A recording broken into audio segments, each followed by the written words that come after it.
Hello and welcome to some more Star Citizen with a progress update covering some of the features of the Star Citizen Alpha 3.2 and 3.3 patches coming in June and September of this year, and a summary of ATV around the verse dated the 17th of May 2018. We're going to be looking at some planetary biomes, mining, shopping kiosks, and a Vandal ship update and a quick public service announcement after that as well. There's been more progress on mining. They have VFX placeholders for laser arcs from the mining laser. There are 3 levels of breakages for mineable rocks as well, with a 4th being added soon. They are playing with the physics of those breaking rocks to get them to act correctly when they break down too.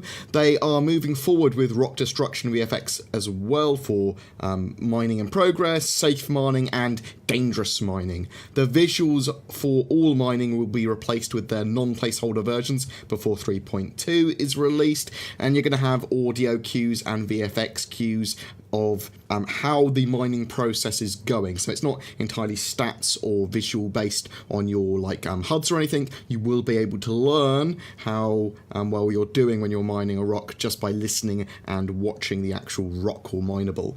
Almost everything at the moment is just to make sure the mechanic works and has a visual representation of some sort. The mining tractor beam as well as the scanning and mining UIs are getting further visual tweaks as well. Weapons will be offline while you're in mining mode, when you're in the prospector at least anyway. They are working on the keys and button interactions for that mining feature as well. They have been running tests for FPS AI in the persistent universe using an outpost as a test level.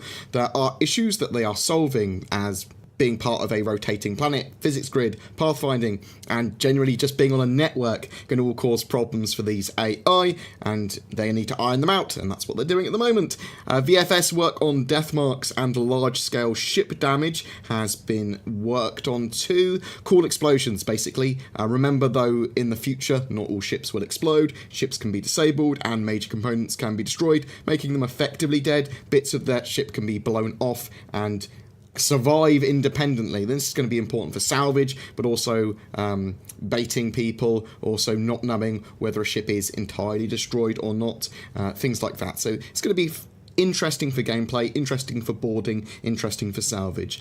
They have also been improving ballistic weapons with more natural muzzle flash and less intrusive tracer rounds. The weapons for 3.2 in June are getting sound work. The Gemini 55 light machine gun doesn't, for me, although some people seem to be really praising it on Reddit, have a satisfying enough spin up to me. It looks a bit long as well, and the bullets sound a bit like a pea shooter for a machine gun, but I suspect it will get a bit more bite in the future, and that could just be me. I'm not the best with sound anyway. The Scalpel sniper rifle, however, looks meaty and sounds very punchy when it fires. They've continued to work on the modular hangars for space stations and rest stops. There are going to be areas of interest around them as well that AI will be able to interact with, so that they'll be working on various things. They might be looking at manifests for things, they might be repairing stuff, they might be using drones or unloading cargo. They showed off some of the blockout work for top opening hangars as well. Hurston's biomes continued to be tested and developed. So they showed some early work in progress on acidic biomes with sulfur pools, savanna biomes with trees and grass, which are also being used as a test bed for wind and detail bending. I assume that's actually going to be trees and branches and leaves individually moving, or at least somehow dynamically moving with the weather and wind. The trash biome was also shown. So the trash or junk biome is quite interesting and is very representative of the environmentally compromised Hurston. Lorville, the main landing zone there, also continues to be developed and fleshed out too. Small rock and object distribution continues to be improved, as does all of the procedural generation for planets and stations. There is a tiny featurette on shopping kiosks, and I'll go over some of the details of that. 3.2 will be the first iteration of these type of shopping kiosks. They are different from commodity kiosks, as they allow you to buy ship items and weapons, and potentially more in the future. And they're used for both buying and selling. It's basically the personal manager and vehicle manager app from the Moby Glass merged with the commodities functionality. They have their own style and branding as consoles as well. You can store items when you purchase them, filter for items for a specific ship or purchase, buy items directly onto a ship. When buying an item to replace a current item, you'll be able to see what item you currently have in that slot that you've selected, and then compare it with items in that shop with their different stats as well. It will be hooked up to a dynamic economy, so they're going to have their own stock and fluctuating prices, and be affected by local resources and other factors as well. These kiosks are there to allow for the purchase of larger items than would normally fit in a store, and for ease of access to larger inventories. However, I think it looks more unlikely that ships will be purchasable in 3.2 now. It hasn't been confirmed either way, but I didn't see any indication that that was the case with the stuff they showed. Hopefully they'll answer it today or in the near future with a definite yes it's going to be in, or no it's going to be in this patch, whatever. I will be tuning into RTV to see that and streaming straight afterwards, but we'll come to that in a minute. Ship updates. The Vandal Blade is a single-seater agile light fighter and was the focus of the ship updates and ship shape. It's smaller than the Scythe and typically more easily destroyed. The Scythe has 2 size 5 guns, but the Blade sports 4 size 2s with some size 1 missiles as well. The ship is supposed to be the Vandal equivalent to the Gladius and will typically be deployed by a kingship or other carrier.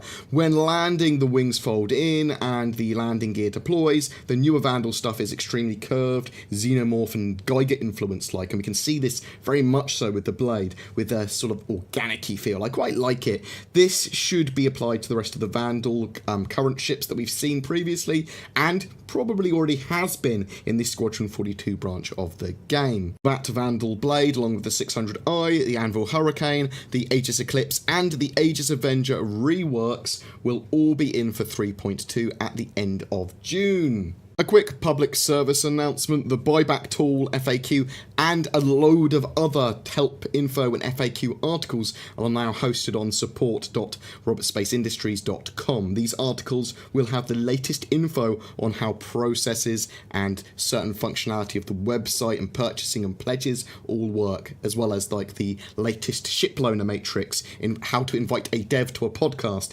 gifting, how pledges work. Lots and lots of info, so please check that out if you have a question that you think might be covered in a basic FAQ. Talking about questions, I'm going to be streaming Star Citizen today on twitch.tv/BoredGamerUK and every Friday, but today, on the 18th of May, I'll be streaming from around 5 PM UTC, which should, if I've calculated this correctly, be straight after the Reverse the Verse.